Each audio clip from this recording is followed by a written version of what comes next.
OCO, Grand Rising. This is Shaman Red-tailed Hawk Jaguar, also known as Goddess Namzamo Mayat Khalifa. So I embrace the Aboriginal indigenous cultures in the Americas and in Akbulan, which is Tamari.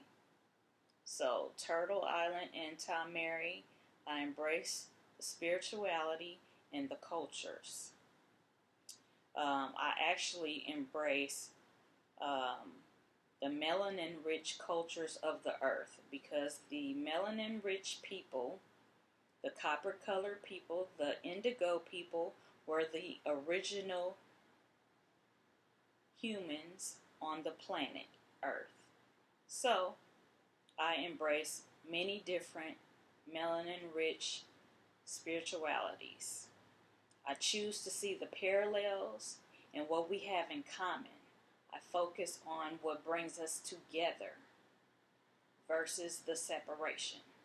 So I want to say Wado to Great Spirit, Divine Source, my higher self, my ancestors for my good only, the animal spirits for my good only, Orisha spirits for my good only, elemental and nature, Neteru spirits for my good only.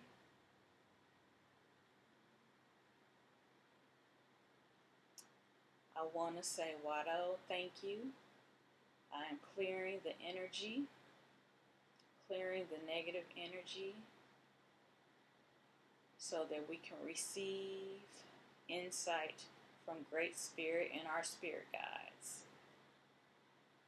All right.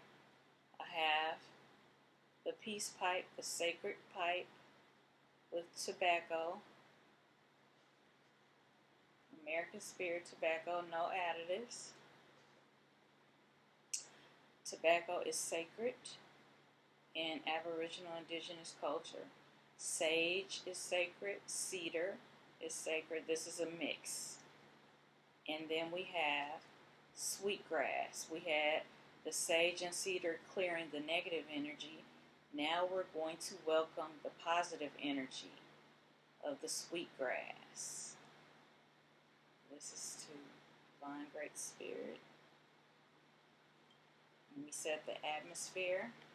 I'm here to do a reading. This reading is from the Isis Oracle cards, which is also Auset. So, a parallel that I would like to mention is part of my name is the red-tailed hawk. And the hawk is important in hawk medicine in indigenous native culture, spirituality, and the hawk is important in ancient Kemetic Nubian spirituality. The hawk is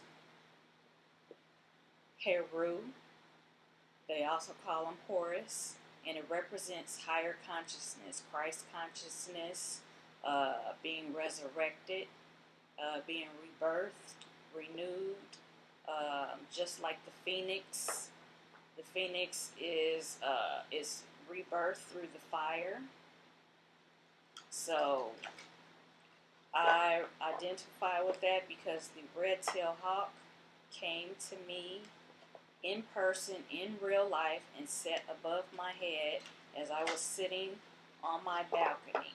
That was in 2012. That is when I was making the transition from religion back to my native Aboriginal indigenous roots in spirituality.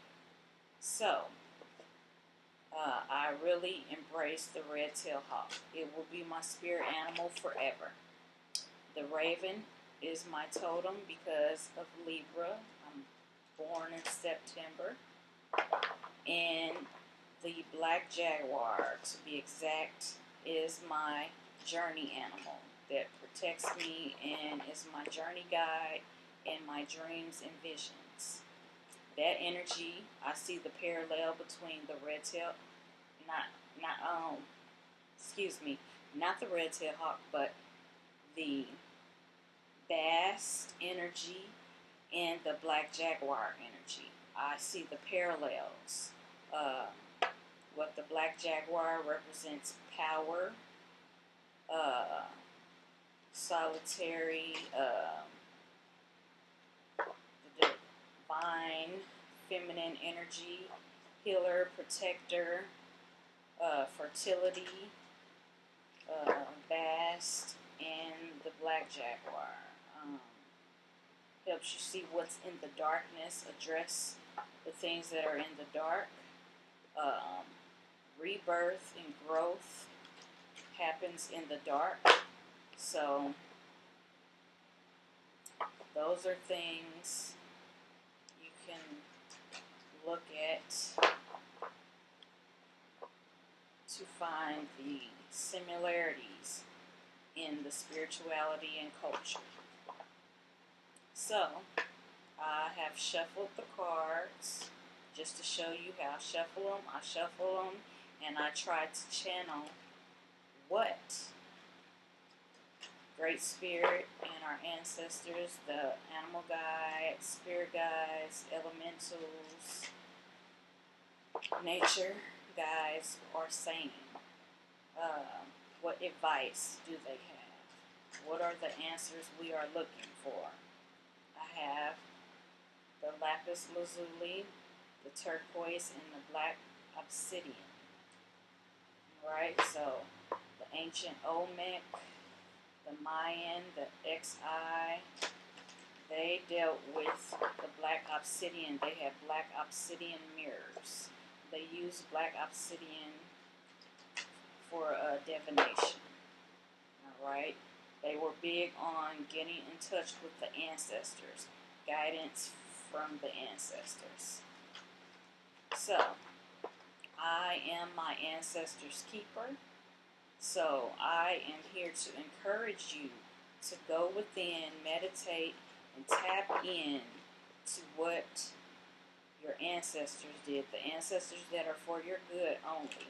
Tap into the spiritual practices they did to reach higher consciousness and apply it to our everyday life.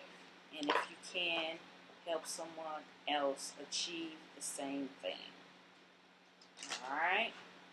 So, I usually, just zone in, tune in, and pick the cards. So,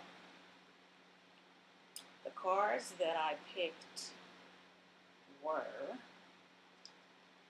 alright, the first card that I picked is Life Restored. That is their depiction of the phoenix. So, I did speak about the phoenix and I related to the red-tailed hawk in native culture and Heru. Rebirth, resurrection, restoration, things of that nature. It says the priestess of the phoenix. So that is what I know off of the top of the dome, and I'm going to seek the book for detailed information. Alright? So, Life Restored.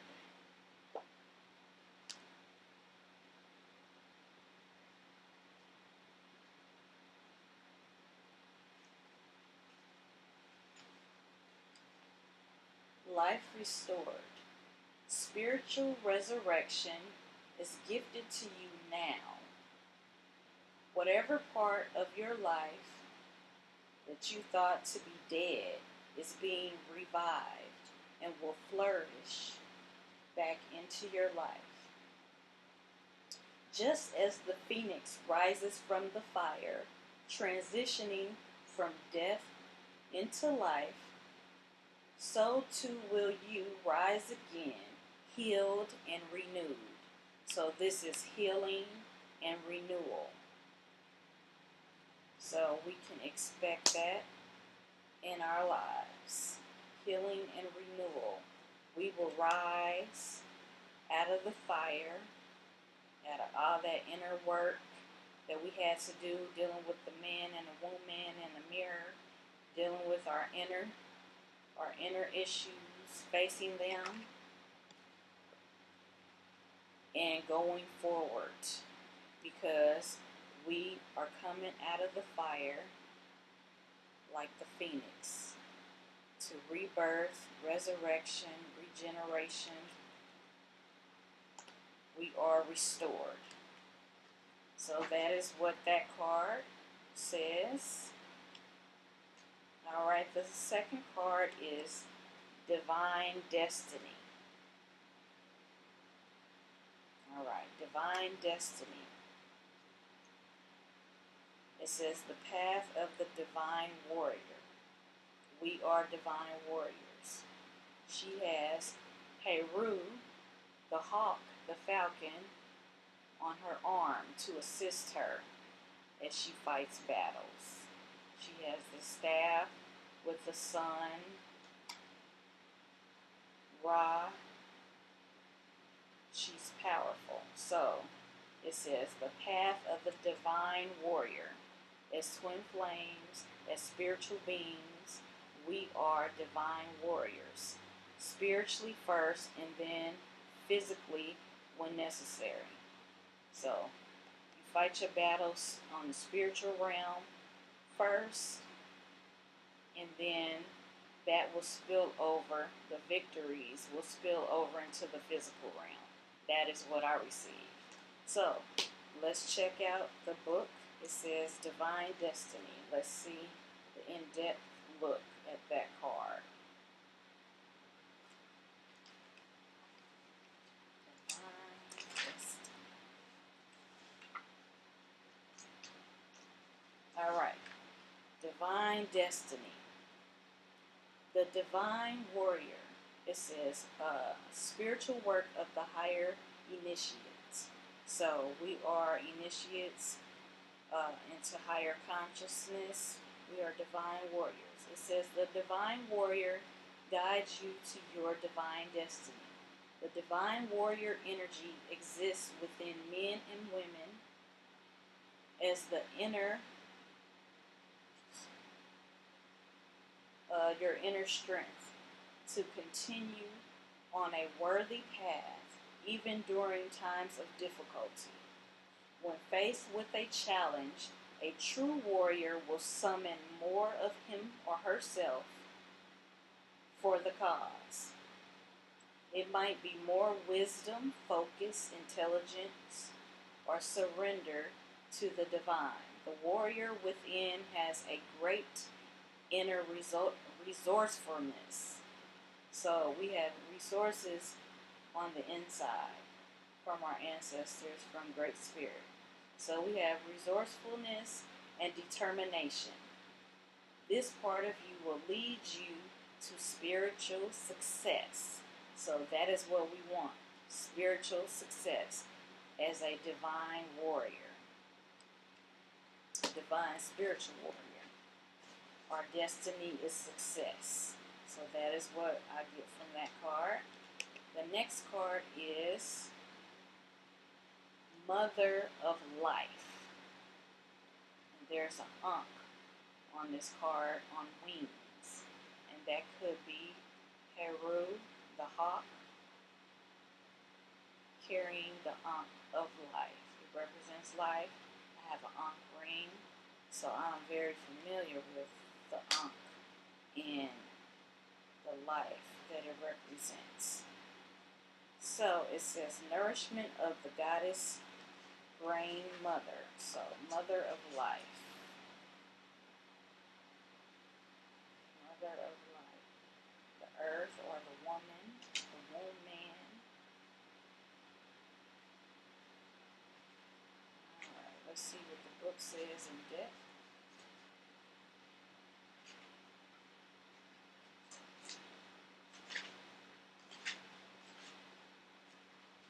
Alright, Mother of Life.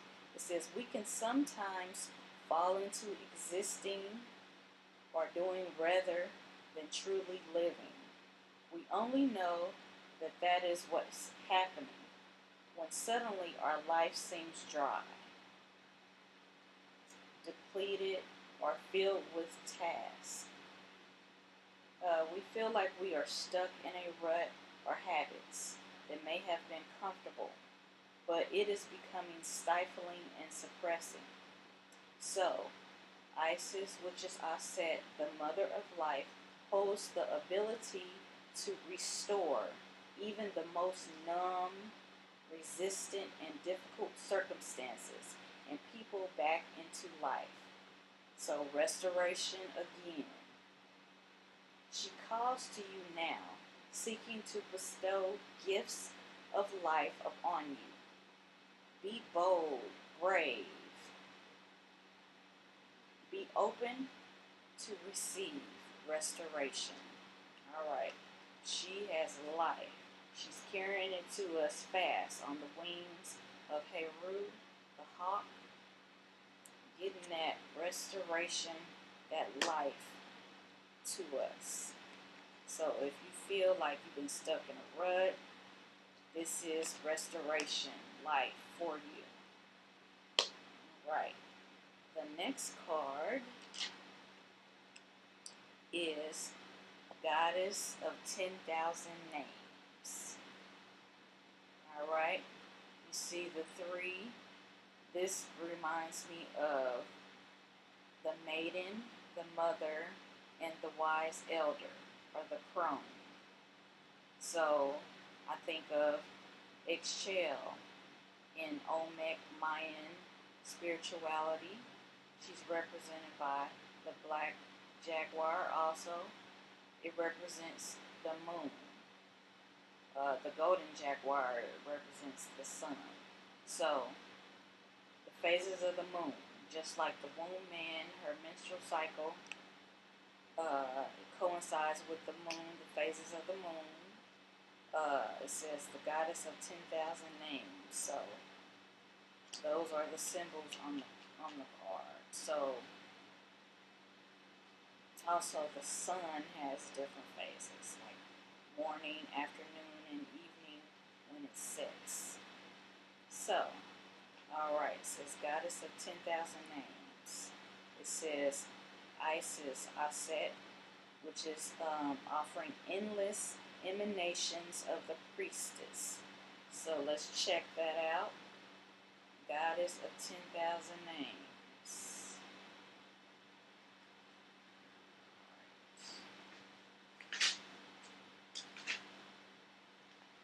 Goddess of 10,000 Names. Isis, Auset, with many names, forms, associations, and expressions, is referred to as the Goddess of 10,000 Names. A name holds power.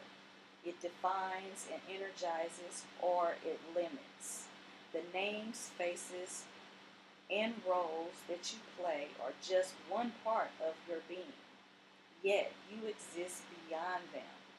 Beloved initiate, as you trust, understand that you are a vast being. You are currently realizing that you are not limited by previous identities. Instead, you are becoming more of your whole self, your divine self, your higher self, your true self. Enjoy the uncovering of even more of you.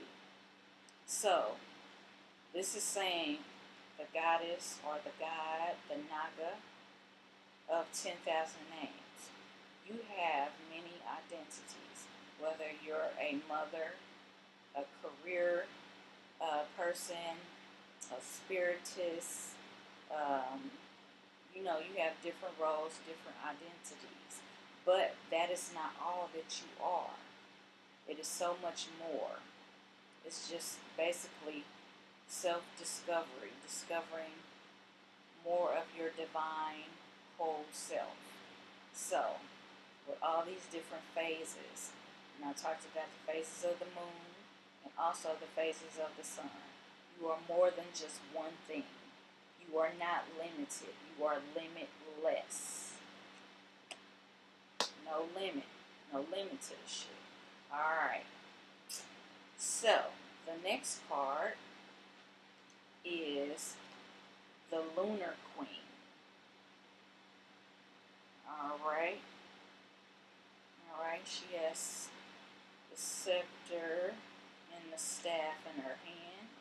says she is the celestial crescent, like the crescent moon, the lunar queen.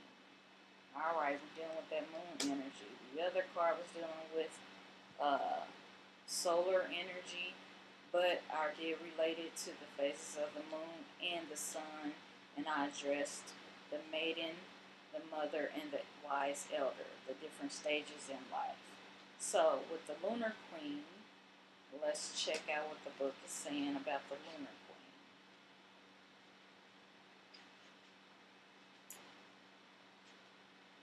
The lunar queen.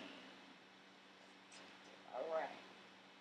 It says there is a deep feminine wisdom that recognizes the importance of cycles of the rest and replenishment. All right. It says as essential balancing to our actions of power and demonstration. You are asked to allow replenishment for yourself, trusting that you are in a cycle of creation that is about to shift into a new phase, like a new phase of the moon, the new moon. All right? Shifting into a new phase. It says, release and enjoy the process without having to control or force it. It's divine timing. It is time that things are taking a new phase. There is a shift, a new phase. So a new moon phase with the lunar queen. That's powerful. All right, I'm ready for the new phase. I don't know about y'all. All right, the next card is the Divine Sun Child. And guess who we have right there? The hawk, the falcon, Heru. They call him Horus, or the red-tailed hawk, that I like to refer to as. The parallels, okay, it says blessings of the sun falcon. So, blessings of Heru, Horus, the red-tailed hawk medicine. I related to that, all right.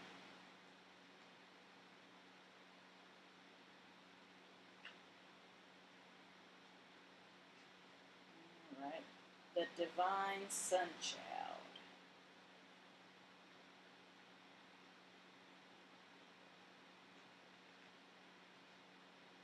All right, the Divine Sun Child.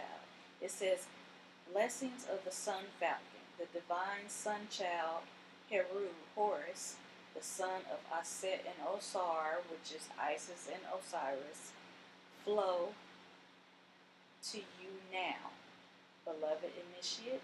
It is time to allow your life to flourish without limits, limitless again, no limits. To let your light burn bright without veil. Just like the midsummer, the sun is burning without contest in the Egyptian desert. Blessings of the sun falcon herald the time when your divine legacy is being born. So we have a divine legacy that's being born. So we are being healed and restored, and a divine legacy is being born. It says, it is your time to shine bright. It is your time to burn bright, like the sun falcon, Heru, the red-tailed hawk, and the sun. All right. And the last card is Talismans of Potency. I work with talismans in the spiritual realm and in the natural realm. All right. She has a talisman on her neck, the knot of Isis, the knot of Auset. There is a serpent. There is that's wisdom up top on her head. All right, let's see. It says, charging sacred objects of power. So, I identify with this also. because I charge my sacred crystals, sacred rocks in the moonlight and in the sunlight. So I can identify with that. They are talismans of potency. They have energy, and I am thankful for them. All right, the talismans of potency. Let's see what the book says about the talismans of potency. Right. Energize them. So if you know, there's different times of the moon phases. You can really get energy when the moon is full, and also on a sunny day. Really, in spring and summer, you really can charge your crystals and sacred rocks. That's what I do. Okay, the talismans of potency. It says sacred tools and objects can become an extension of your energy field. So they are an extension of you. They enhance your power and your your power whenever you're doing anything, your creativity, whatever. They enhance the energy. All right, they work with you, focusing your power and intention.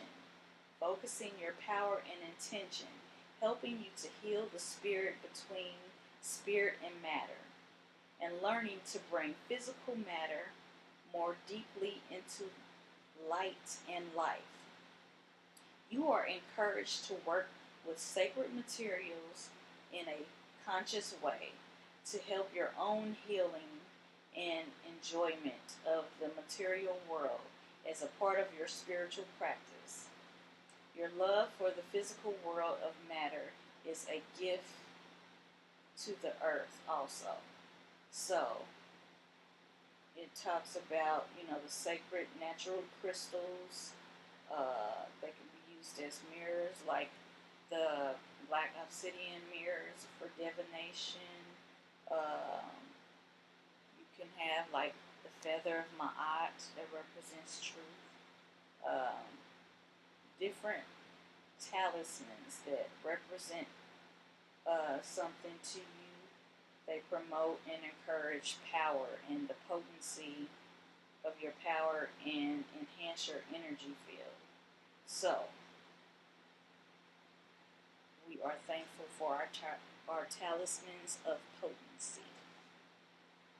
So, that concludes the reading from the Auset Isis Oracle cards.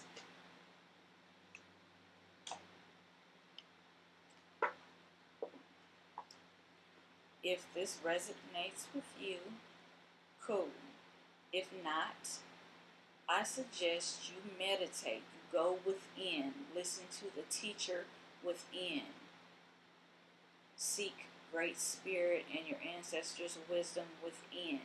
And see what messages they have for you. And see what guidance they have for you. That is what I do.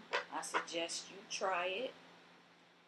And we're going to end the video, and I want to say Wado, Namaste, and Ashe.